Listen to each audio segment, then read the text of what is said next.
Welcome to the Dental Team Podcast. I'm your host, Kiera Dent, and I have this crazy idea that maybe I could combine a doctor and a team member's perspective because let's face it, dentistry can be a challenging profession with those two perspectives. I've been a dental assistant, treatment coordinator, scheduler, biller, office manager, regional manager, practice owner, and I have a team of traveling consultants where we have traveled to over 165 different offices coaching teams. Yep, we don't just understand you, we are you. Our mission is to positively impact the world of dental, and I believe that this podcast is the greatest way I can help elevate teams, grow VIP experiences, reduce stress, and create A-teams. Welcome to the Dental A-Team Podcast. Hello, Dental A-Team listeners. This is Kiera, and you guys, I hope today's a great day. I'm actually really excited for today's podcast. This is the book club series. I hope you guys are enjoying it. If nothing else, I hope I'm bringing to light awesome resources out there for you and giving you and your team a really cool podcast that you guys can listen to together, that you can share together, giving you books that you guys can read together. This is where I feel I'm expanding your minds. And so this one was an interjected book. It was not part of our original book club series, but our team internally decided to switch from Psychology of Money to Unreasonable Hospitality. Now, I read both, and I just did, we have the book club podcast on the Psychology of Money. And so this is just a bonus one for any of you. And the reason we decided to do Unreasonable Hospitality is because we had two doctors, shout out to both of them, send our consultants this book. Two doctors unassociated with each other. And I was gifted one of them. Tiffany was gifted one. Britt was gifted one. And we realized if we're having this many doctors, and then it came in as a podcast book recommendation as well, which I love. When you guys email me your best books that have changed your life, books you're reading currently that you really love, please email me, hello@thedentalateam.com. I'm an Audible junkie over here. I listen to it like crazy anytime I travel. I love to just keep expanding my mind because I believe that when we stop growing and evolving, that's when we're going to die off. And I'm not willing to do that. And so I love learning from brilliant people in this world. And I try to source a bunch of books for you, things that I feel really are beneficial for your mind. So any book that I recommend, just know I have usually read them. There's maybe one or two that I haven't fully read, but I've read enough to feel confident recommending it. And this is another great one. So we figured internally we needed an opportunity to read a book that was given by our doctors to us. So this is just a quick off bonus book club for you. But I hope you take it because Unreasonable Hospitality, I actually feel is a really, really awesome topic just as an overall podcast topic. So yes, I will be doing some book club in here, but the cool thing about it was I thought, why did so many doctors send this to me? Oh, because if we could make our practices unreasonable hospitality, we would be game changing. To me, this is the secret ace of the future of dentistry. This is where I think practices are going to radically skyrocket to success. I really do. I think it's going to be something that will be the future of business. We are in such a changing world. We've got AI coming in. We've got different pieces, but human beings are still humans. And interaction and feeling taken care of is going to be, in my opinion, the secret sauce to win. The secret sauce to retain team members, the secret sauce to, and it's interesting I'm saying sauce because this was all about restaurants and food and so many fun things, but I really do think that this is the ace in the hand that can make you the cutting edge practice if you're willing to implement it. So I think that that's why both offices sent it to us. I am super giddy to share with you guys about this book. So Unreasonable Hospitality is just an amazing book. It's all about these beautiful restaurants in New York. And the author, he is just an incredible person. He's got a cooking show now. So if you want to go watch it, awesome. But it's by Will, Guidara, I think is how we say his last name. But it was just interesting because he really talked about making your business something where you can create magic for people. And goodness, it was so amazing. So I'll just do a couple of my quick highlights. And then we talked about how to kind of bring this into the dental office. And so he said, cult is for culture. And I love this because so many people feel like they're in a cult or they're doing this and there can be some bad things for cult. However, cult is for culture. You think about the first 4 letters of culture and it is cult. So yes, in our offices, there is a part of a cult based on the culture we're building. And he said, make it cool to care. I really love that. Make it cool to care. And so with that, there were just so many little pieces where he talked a lot about his leadership and how he was able to grow these amazing restaurants that just made people feel special. And he said, like, they just practice. They practice every piece of it. So he really went through his whole restaurant experience and his whole journey. And the biggest piece I took away from it was his passion and love for making things special for people while knowing the other side of the business of being profitable as well. So he said, really, like, invest in your A players, hire slow, and that helps your A players even be better.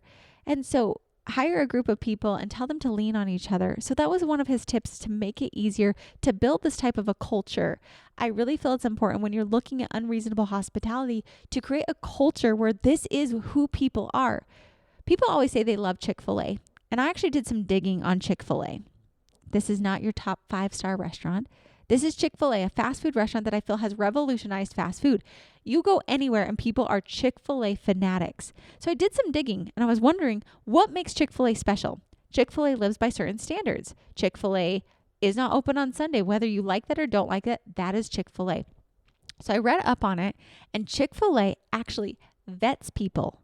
You have to be a certain type of person to own a Chick-fil-A franchise, period. There is a religious theme that runs through it, and they require you to act on those certain principles if you're going to own a Chick-fil-A franchise, and they do not deviate from it. And I thought about that, and I'm like, that's interesting. No wonder you get the exact same experience at every single Chick-fil-A that you go to.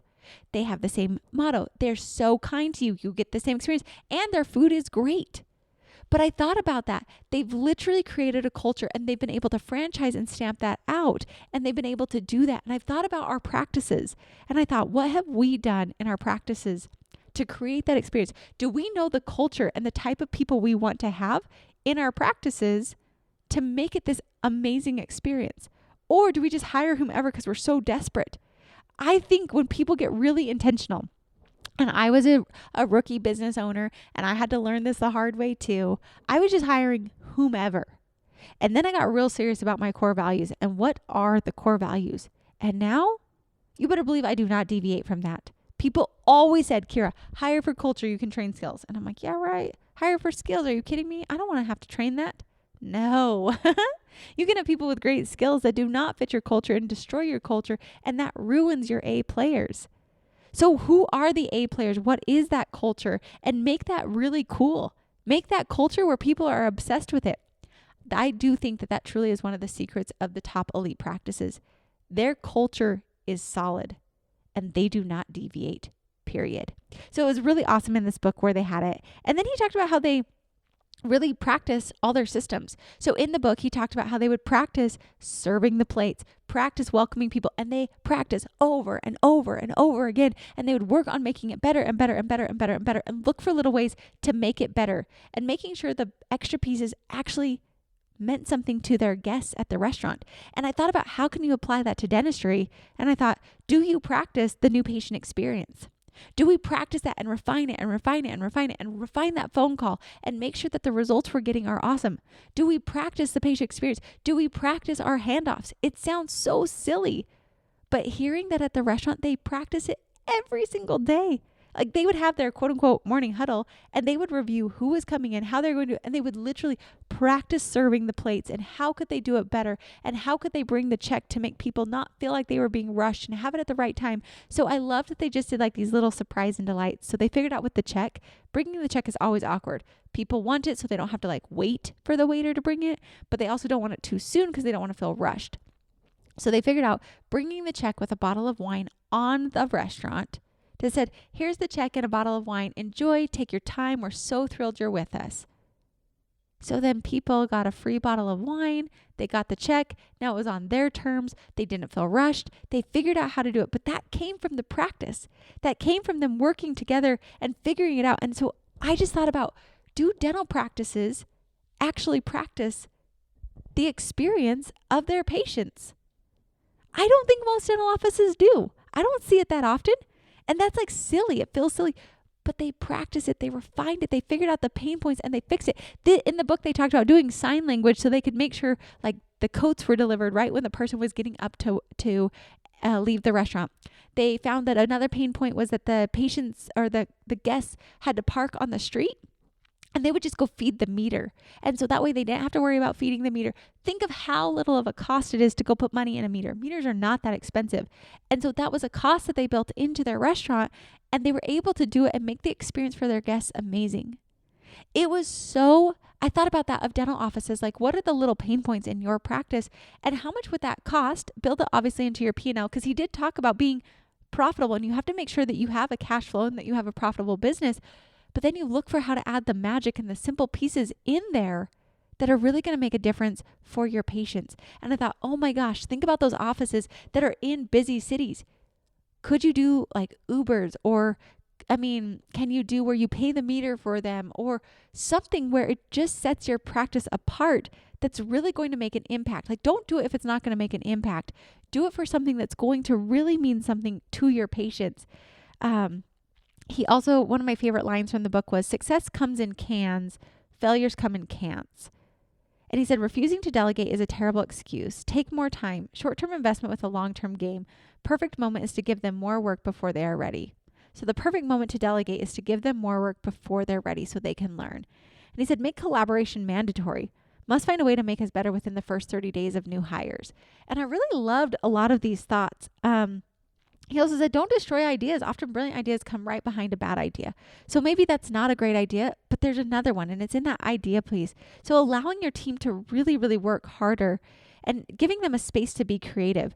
And I loved another line that just stood out to me so much in this book is, he said, people can feel perfection. He said, why do you think Disneyland spends so much time fixing all their plants and making sure everything is truly absolutely perfect? I don't know if you knew this, but Disneyland, they trim the yarn of the dolls in It's a Small World because there's humidity in there and the doll hair grows. And so they literally go in and give the dolls a haircut. And I thought about that. That seems so silly. It's yarn. Why would we even do that? But when he said people can feel perfection, I thought about dental practices. People can feel well-oiled systems. They can feel if the practice is in disarray. You can feel the energy. People can feel perfection. And so how are we in our dental practices helping them feel perfection? Because honestly, the place I really do want perfection is in my mouth. I want to make sure those fillings and those crowns are perfect.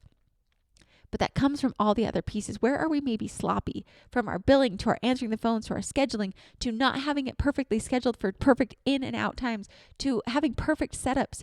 People can feel perfection. They can also feel when it's rushed. Are you creating systems and routines and practicing to help your patients feel perfection? So I just think it's interesting. And then another cool thing he said was when they have new teams onboarded, that they have the leaders write the things that have been said in the company that have impacted them the most over the years, and they create a booklet and give that to new hires. And I just thought, how cool would that be coming into a team and an organization where they just already feel like they're on the winning team? So just a lot of ideas in there. I think it was also a matter of, do you love hospitality? Do you love having these magic moments? Another cool thing in the book that I really loved that I want to highlight was they talked about just doing things that were special and making magic moments for their guests. And they got the whole team excited about doing this. So and they had the liberty and they found ways to make magic easier. So when they'd hear it was someone's anniversary and they knew they were staying at a hotel close by, they would call the hotel and they'd have a bottle of champagne delivered to that hotel, that guest room. That's not an expensive gesture. They had a relationship with the hotel and they would do it. And people were just awestruck by the simple things that they were doing. He hired somebody to do watercolors of people, of magic moments that they were having, and they would send it home with them. I think my favorite one was there was a group of people that came and they overheard at the table that the last thing that they didn't do on their list was getting a hot dog. And so this is a really bougie restaurant. It's very high end. But they heard that was the last thing that they weren't able to get done before they flew out, and they were flying out and there was no way for them to be able to do it. So they went and got the hot dogs. And of course the chef was appalled that they were putting hot dogs in this high-end restaurant. And they said, trust us on this. We're serving it up. And they said the shock that these people had of getting to have their New York hot dog before they flew out is something that those people will go talk about forever. And there was another one where they talked about how they weren't able to get to the beach, and they literally brought in like pounds of sand and made a beach experience for these people. And what was so cool is it was just the intentionality behind it. And the team got so excited and so jazzed to constantly be looking for little ways to make magic for these people. And I thought about dental practices, and I think we become so systematized sometimes, which is what I preach, which is what I teach, that we forget that there's this human element of magic. And so I even think as a team, and I tried this so I can speak authentically on this, I put on a busy day. Like, I know you guys all have those schedules where you look at your day and you're like, ooh, it's going to be one of those kind of days, versus saying, we're going to just create magic. That is something where you can be so incredible and look for ways to create magic consistently in small little ways. So as we wrap this up, I loved the book. I loved the things, but I love taking it to you guys of how can you create unreasonable hospitality within your dental practice? How can you create magic moments in your dental office? That's something I would challenge all of you to look at, to think about, to explore, because this is where I think you can become a practice that changes lives, not just in dentistry, but in their personal life. Not being so systematized that we don't create that. Find ways to get your team so excited about doing this in a way that's still profitable, but truly changes lives for the better. And guys, if we can help you with this, I know that's what we're about. My whole team knows we add the sprinkles wherever we can. We're looking for ways, little things that just make a huge impact because we know that person, we thought about them, and we created a magic moment for them. So I'd encourage you guys, look for that. Be unreasonable. Create a culture where it's cool to care. Create a way where your team is excited about looking for ways to help each other, to help the patients, and to get excited because that makes your days, when you look at them and they're long, instead of looking at it long, today's a day where I get to help create magic for someone, and then go do that. If we can help you in any way, please reach out. hello@thedentalateam.com. I'm always here for you, always ready to serve you. And as always, thanks for listening, and I'll catch you next time on the Dental A Team podcast. And that wraps it up for another episode of the Dental A Team podcast. Thank you so much for listening, and we'll talk to you next time.